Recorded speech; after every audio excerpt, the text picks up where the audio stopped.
Hello, can you hear me? Yes. Okay, perfect. So what I'm going to do is I'm going to join you by phone. So I am the G on the participants because my computer one is not working. So if that's okay with everybody, just give me a hands up. I'm also going to ask you to please, I'm going to ask you to please also mute yourselves so that we're able to proceed. And thank you so much for attending. Thank you for joining us. Feel free to invite people for this presentation. And I think we can begin because we don't have that much time and I want to give us plenty of time to discuss. So let me just introduce myself. My name is Glady and some people call me Gladys, any is fine. I'm a counseling psychologist licensed in Kenya. I'm a member of the Kenya Psychological Association. And I'm very happy to get an opportunity to talk with you and share ideas. The video that I'm going to be talking about today, rather the presentation, is about understanding domestic violence, but from, I think, what is a bit of a unique perspective. So feel free to send me chats. I won't be able to respond to them all during the presentation, but again, I want to keep a generous amount of time for us to have comments and take questions.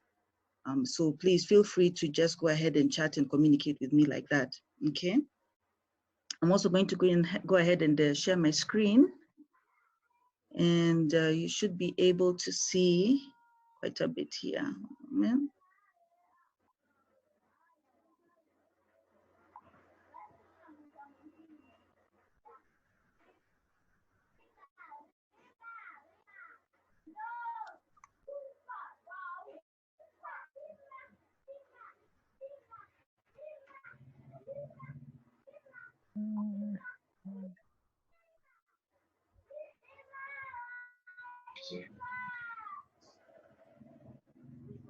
Just forgive the technology hitches. Here we are learning as we go, isn't it? So I hope everybody's keeping safe during this time that we're doing the whole Corona thing. We are going to get through this. So part of the Corona is part of the inspiration for this discussion now, because we've all heard about how there's been a spike in domestic violence. This is a timely period for us to go ahead and just discuss it and come up with ideas about how we can not only get rid of it during this period, but also going forward. We don't want to have domestic violence as part of our society. It's not part of our culture, and that's not what we're looking for. Okay. All right. So just a few things to start off with. The scope of this talk, a very informal talk. It's a discussion among mostly professionals. I know many of you are professionals in the field, and it's also open to anybody interested in the topic.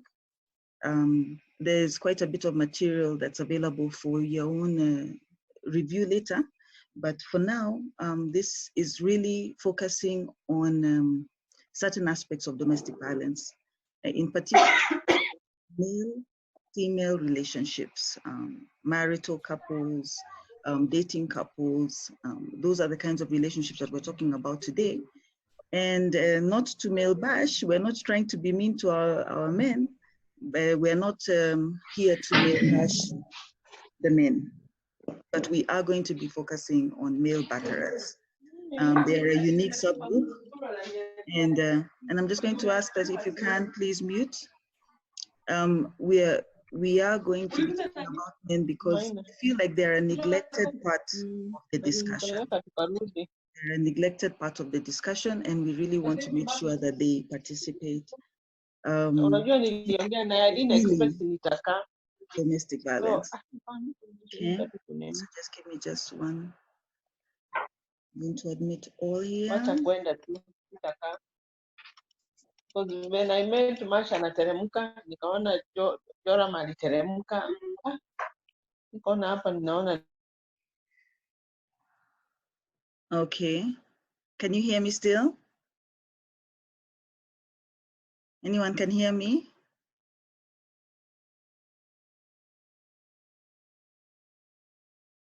Wave at me if you can hear me.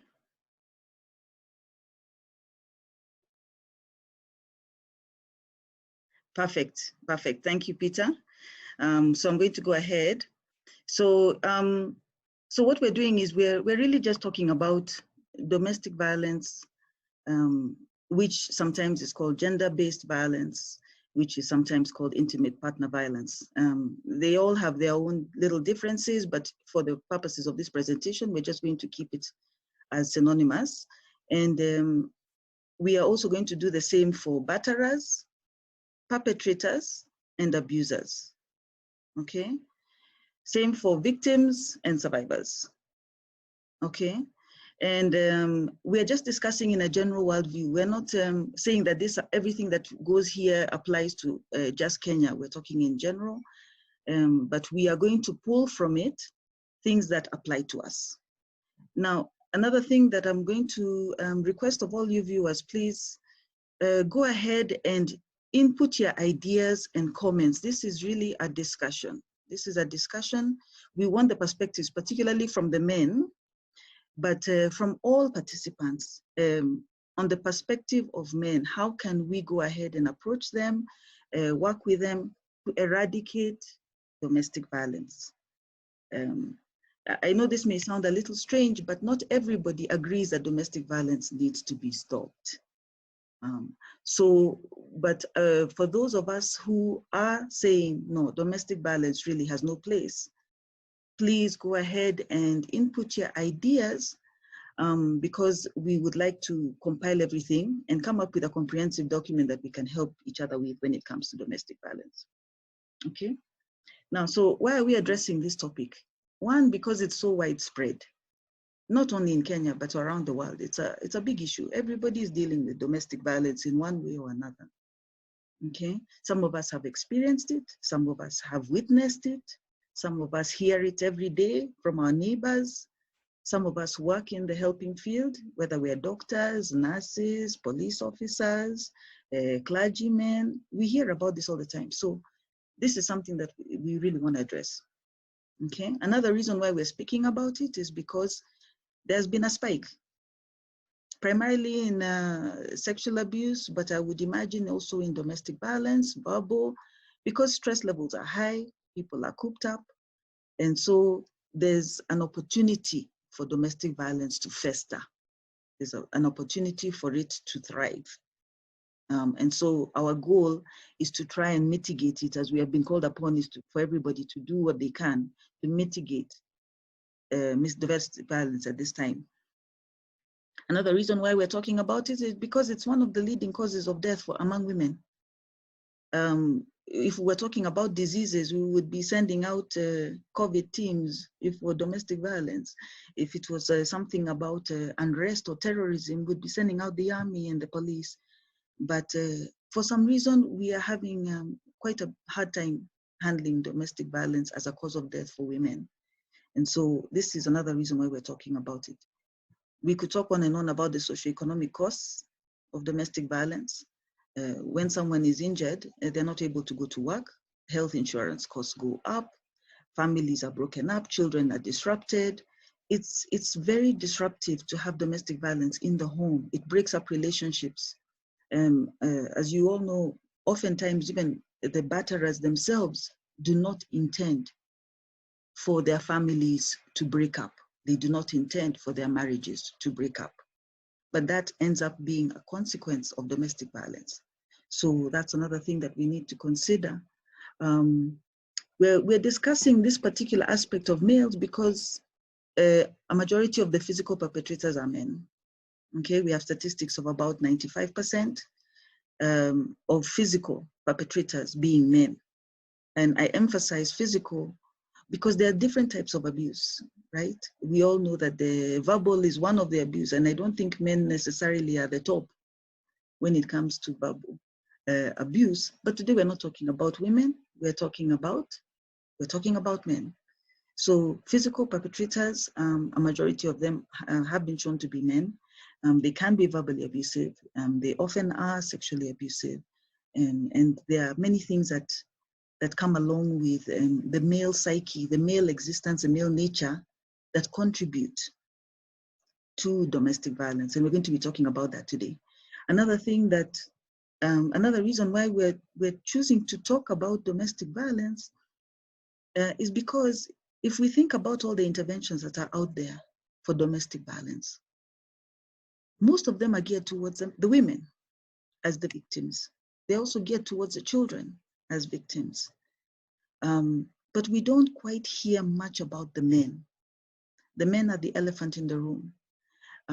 Why are men abusing? What makes them feel it's okay to abuse?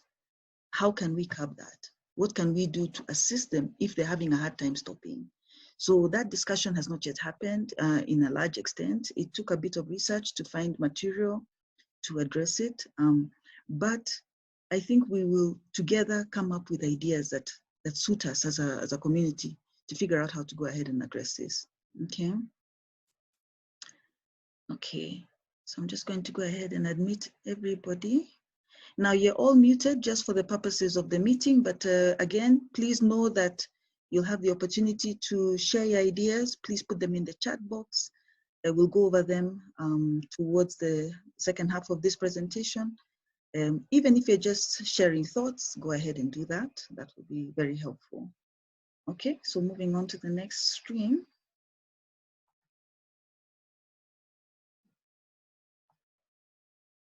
All right, so let's talk about the nature of domestic violence.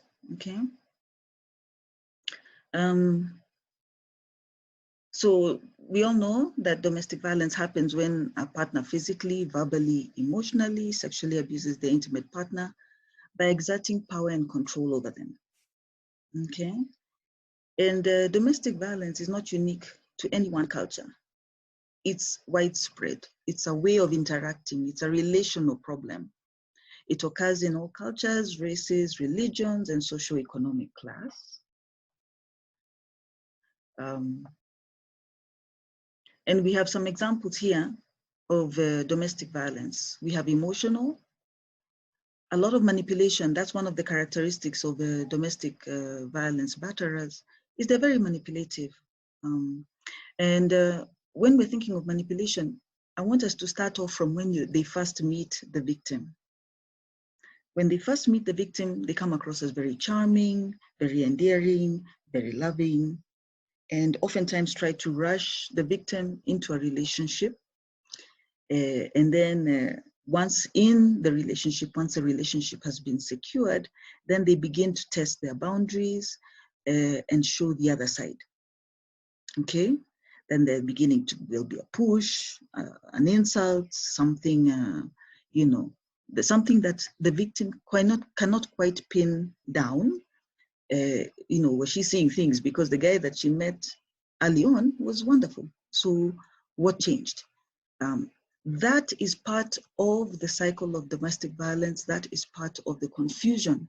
And that is part of the reason why domestic violence becomes very difficult to address, is because of the manipulation, the hot and cold, the good and bad, that confuses victims. Okay? Not to mention the fact that oftentimes the victim is isolated. And then also society is given a different impression than what the person really is. So I just want us to play with those ideas about why a batterer has become so skilled in manipulation, in overwhelming the partner with emotions, in isolating, okay? Not to mention the verbal assaults. We have all had, you know, sticks and stones break my bones, but words. Actually, words have been found to be as, and if not more, harmful than physical violence. So we should not trivialize it. In our modern era now, we have all kinds of trackings, people putting spyware on each other's phones and all of this. This is not only illegal, it is a form of abuse of power and control. Okay, rape and sexual abuse of partners, even within marriage, this is abuse. It is not classified as part of a healthy relational dynamic. It is not. It is abuse. Why? Because it is unwanted, it is unwelcome, it is harmful, and it is not done with the sentiments of love that a marriage contract requires. So you cannot force yourself upon someone and call it marital sex. But in general, sexual abuse in the home is a form of violence. A batterer, even abusing the children in the home, is a form of torture to the victim, the female victim, the partner, because she has to observe this, feels helpless. These are kinds of things that really need to be addressed. Of course, there's the physical. There's also the stalking. He's calling you 15,000 times a day, sending you texts, sending your auntie texts. All this is above and beyond the proper use of power and control in a relationship. Withholding monies, okay? I'm not going to feed you unless you do X. I'm not going to pay the children's school fees unless you do Y. This is undue influence of power and control in a relationship. Okay. I'm looking forward to your comments. I'm looking forward to your chats. So please go ahead. I can't see them right now. I just want to make sure I get through the material so that we can discuss, but please feel free to go ahead and share that. Okay, so let's get down to it now. Ladies and gentlemen, why do abusers abuse? Why do abusers abuse? And research is telling us it comes down to two things: power and control. That's what it is. We have heard of several risks and contributing factors that we thought were the causes. But it turns out that really those are just contributing and risk factors. The main issue here is power and control. And we are not saying that in a relationship, a man having power and control is a bad thing. We're not saying that. We're not saying that that it is not normal in relationships that one person will have power and control over another. No. What we're saying is the abuse of power and control in a relationship is the problem. The problem is the abuse of that power and control, the misuse of it to bring harm on other people. Even with the best of intentions, misuse of power and control, abuse of power and control is what we are discussing here today, okay? Quickly, let's just go ahead and review some of the things that we have thought were the reason why people abuse others. Mental health diagnosis, okay? We'll talk a little bit about that. And yes, it is a contributing factor, but there are ways to manage any mental health or behavioral issue in a way that will keep the family members safe, the partner safe. If it takes medication, fine. If it takes education, fine. If it takes religious intervention, fine. But just having the illness is not an excuse for domestic violence, okay? Aggression as a youth or having seen domestic violence as a child automatically does not mean that you have got license to abuse. It can be a contributing factor and it can be a compelling factor, but it is not a cause and it is not a reason or a justification for it. Marital conflict. Marriages will have their issues. It is part of marriage, okay? So that cannot be the reason for abuse. It is a contributing factor. It is not the cause, okay? Economic stress, we're all stressed, we're broke. Some of us have lost our jobs. That is not a reason for us now to turn around and abuse.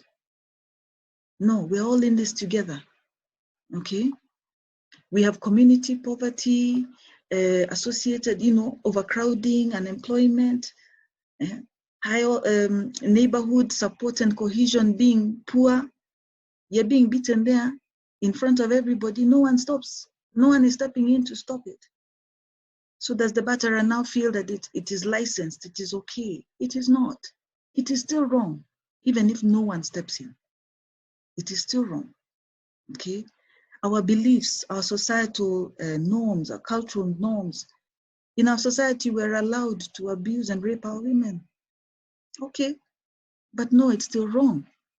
Why? Because you as a male batterer have been commissioned to protect your family, to make sure that your spouse is in good standing. You're not doing that when you punish her, when you beat her, when you rape her. So let's adjust that. Let's tweak that. Let's tweak that relation so that it becomes a healthy environment in the home. Okay? Please, I'm looking forward to your comments about that. And as we go along, we'll discuss a little bit more. Okay. So let's, speaking to the mental health professionals, let's talk about some of the diagnoses that we come across and that are associated with domestic violence. Now, again, these are risk factors, these are contributing factors, but they're very important. When you have somebody who is antisocial or someone who is psychopathic or homeopathic, psychopathic, sociopathic, somebody who does not have much empathy in their get-up, in their makeup, they are much more likely to inflict pain on others, okay? That is part of the personality disorder that they have. They can be deceitful, they're not upfront. Yeah? If you're dealing with a borderline personality, where somebody is, either you do things my way or it doesn't fly, I'm going to punch you. If that is the personality disorder that you're dealing with, then you can find domestic violence as an appropriate way of dealing with people. It's not still. If you have a narcissistic personality disorder where somebody feels that the world revolves around them and therefore things should go their way, even if it's by force, then that's another issue, isn't it? That's another issue. We have intermittent explosive disorder, where you have some people who have a hard time regulating their emotions, okay? They, for a very small thing, they blow up, okay? They repeatedly cannot seem to control their behavior. There are treatments for this, okay? There's treatment for this. Bipolar disorder, if someone is dysregulated, one time they're very manic, they're being reckless, they're sexually overactive, now they want to rape you. And then now they go down into depression. Depression, as you know, one of the symptoms of depression is irritability, anger. So now because I'm angry, I beat you. Okay, yes, you can have the condition, but that does not mean that domestic violence is an automatic outcome of the condition. Substance abuse. Menda kulewa, and then now you come home and you're punching anybody in sight, including the wife. Please. Substance abuse, yes, is an issue. Addiction could be a very difficult issue to deal with. However, it's still not licensed to put domestic violence into the home. Okay. So I just wanted to touch on that and we can discuss that further. So when we talk about cure, we're talking about it very loosely. Okay. We're talking about it in a loose manner when we say cure. What we're saying is let's go to war on domestic violence is really what we're calling for. We're calling for us to go to war on domestic violence. Let's attack it from all angles. It is not okay for a spouse to be afraid in her own home. More so from her, afraid of her own partner. It is not okay for her to be afraid for the welfare of herself or her children, more so from the person who is supposed to protect and provide.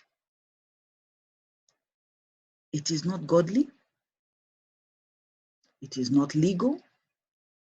It is not helpful to healthy relations. It is not taking your family forward. It is breaking down your family. So I say we go ahead and wage war on domestic violence. It is not good for us. Those of us who have been batterers in the past, if you look back on your past, there are many reasons why you can look back and say, you know, I started doing this because, you know, I saw it, or it was inflicted upon me, or that is the only way I know how to do it. Yeah? In my community, that's what we do. It's understandable that up until now, and I'm saying up until today, that it has never been arrested up until now. Maybe you didn't know, maybe you didn't realize. Yeah? Or maybe no one has ever held you to account about it.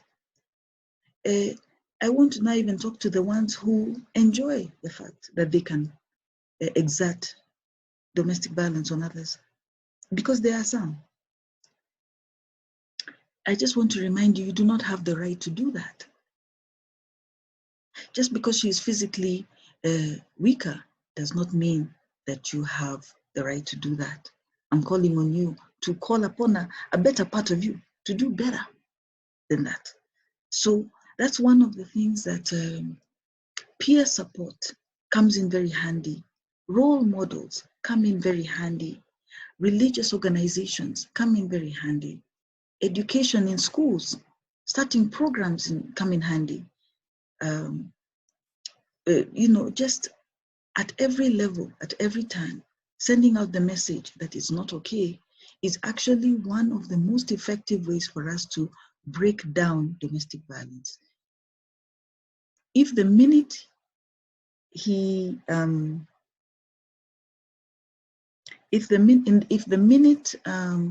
the batterer goes ahead and hits someone, the neighbors are there knocking, "Aya, what's going on here?" Yeah? The minute he goes out the next day, "Hey, we heard that your work is to beat your wife." He goes to work, "Aya, mimi nimepata simu." I'm not saying, okay, let's just think about it. I'm not saying that we stalk and make the batterer, you know, what do you call it, public lynching about the batterer. No, not at all. That is not the answer. We're not here to shame anyone. We're not here to blame anyone, but we are here to call for a corrective action. We are here to call for a collective corrective action from all of us, including the batterer. We're calling for a change. So the good news, ladies and gentlemen, is that abuse and battery, those are learned behaviors. They are learned behaviors, and they can be unlearned. They have been learned and enforced by society, by our families, by past relationships, even by the legal system. If you attack someone in the house, the chances of you going to jail right now are very slight. You'll go in or come out if the abuser even reports at all. Okay. There are many female victims that go to the police station and are turned back and told, go and work it out with your husband. She is the victim of the abuse. The conversation ought to be with the abuser. Let him explain his actions. Maybe someone there will be able to convince him that is not the way to go forward. We need a concerted effort. We need a concerted effort in attacking this thing called domestic violence. So let's talk about some of the effective interventions and treatments. So for our mental health professionals, here we have different models that we can use to sit down with the batterer and address it. Number one is hearing him out is a very important thing. Another thing is doing a proper assessment and diagnosis. What are the core contributing and risk factors in this abuser's life that are encouraging the domestic violence? Explore those. Okay, what rationales is he coming from? Because for him, it makes total sense. There may be some confusion, but for him, he has found it as the appropriate way to behave. Let's untangle those thoughts. Okay. There's one of the interviews that I went through, and I'm going to go through some of the comments that abusers state. And he was talking about how when he's frustrated and he's trying to explain something to his partner, and let's say she doesn't seem to be understanding or getting what he's trying to say, then he defaults to a punch, to a kick. Sasa atajua, sasa ataelewa. Okay, no, not really. All that has happened is that she has experienced an assault. It has not solved the problem. It has not made her understand anymore. It has just made her decide to keep quiet for self-preservation. Okay? When someone says, I did not know that I can feel so powerful. I can feel so strong. In my house, I rule. When I say, Mwe, she jumps. Those are the people I'm saying enjoy the power and the control. Only issue with that is, what kind of dynamic are you creating in your home? It suits you. But what about her? Are we choosing to be so selfish that we only look at what we benefit from? When was the last time you sat down with your spouse and said, what would you say about our relationship? And I promise you a violence-free conversation. By the time she believes you that you're not going to get angry and really tell you the truth, it will take time. Why are you causing these kinds of damage in your own relationships? Your wife should feel most free with you. Who else will she feel free with? And if she can't feel free with you, then you have to look at your relationship and ask, what can I do differently? If it were you, would you be free with someone who hits you, punches you, abuses you? We need to ask ourselves these questions because that is the only way to build insight. No one has ever told me there's anything wrong. I've never been arrested. That does not mean it's correct. It only means that nothing has been done in the past. And hopefully, going forward, we can come up with ideas. We need our men to tell us what is the most effective way to stop a mindset and a spirit of abuse among men. We need our men to tell us. We need our men to tell us, really. We need our men to talk to other men. We need those people to step in on our behalf. Because physically, as women, we cannot handle the intimidation of a man. We cannot. So please, you step in for us. That is what we are asking for here. Sorry, I'm going all over the place, but I hope that you are following and you have these slides. This presentation will be available for anyone who is interested in it. I'll have my contacts at the end of the slides, so you can go ahead and take that down. And if you write to me, I will forward the slides presentation to you. Why?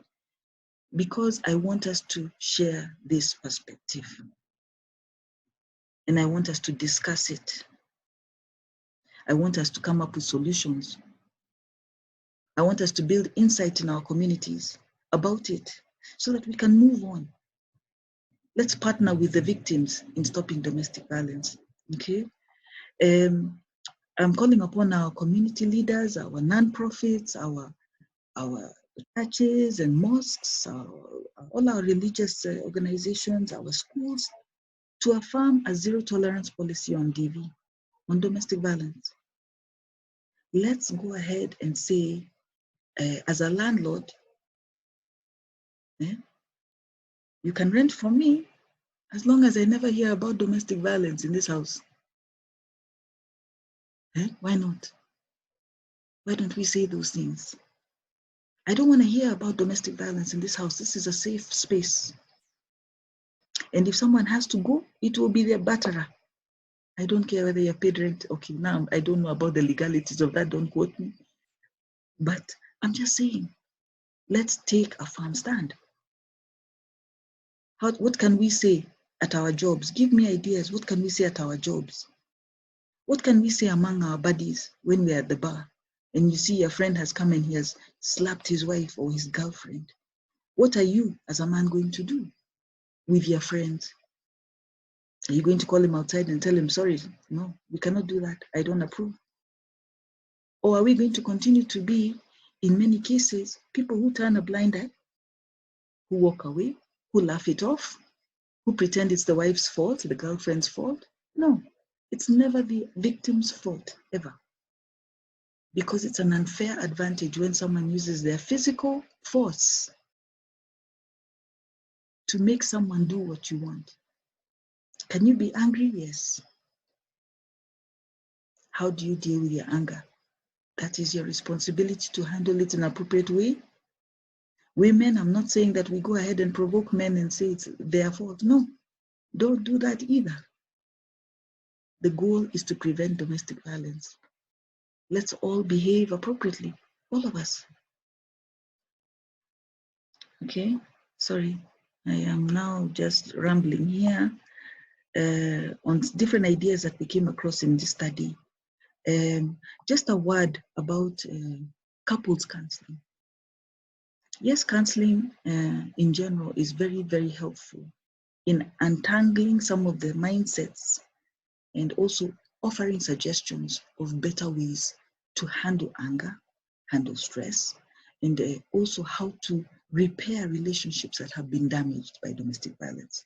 I agree. Domestic violence, counseling has got many, many, many tools to do that. However, when we are talking about couples counseling, when someone is going through domestic violence, we must be careful as professionals to make sure that safety is first. Safety is first. Okay? A couple comes to you and you recognize the signs of domestic violence. Maybe it's confessed in the sessions that there's domestic violence. Because there has not been enough healing and enough treatment on the onset, the batterer will often blame the victim. That's number one. Number two, the victim will likely not feel free enough to talk about the core issues, even if she knows them. Why? Because when they go home, it becomes an issue. Number three, she may take the courage and actually go ahead and say, well, you know, yesterday he punched me. When they go home, it becomes an issue. So safety planning must be a very big part of the therapy intervention from the onset up until possibly separation for a period.